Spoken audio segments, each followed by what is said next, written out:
This year, world population will pass 7 billion. Because so many people historically died young, it took hundreds of thousands of years for the world population to reach its first billion in 1800.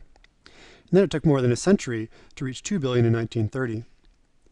After 44 years, we doubled to 4 billion.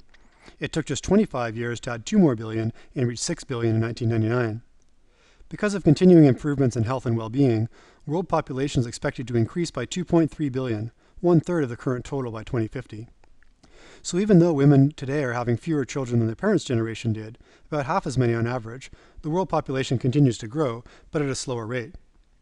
However, projecting future population is a very uncertain business, and small differences in assumptions make a huge difference on the ground. Based on current and historical trends, the population at the end of this century could vary from a low of 6.2 billion, as we see in this assumption, to a high of almost 16 billion, as we see in this assumption.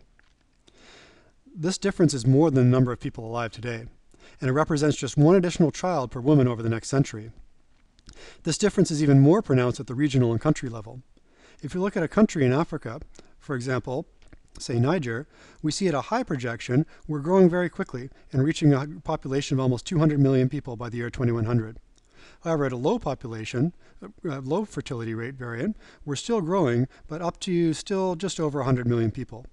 If we compare that to a country like Brazil, for example, go back to a high population here, under a high population growth variant, we're almost at 350 million people.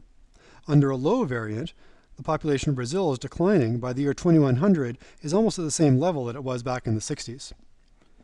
Future projections are based on many assumptions, and small changes in fertility patterns have an enormous impact when multiplied over many decades.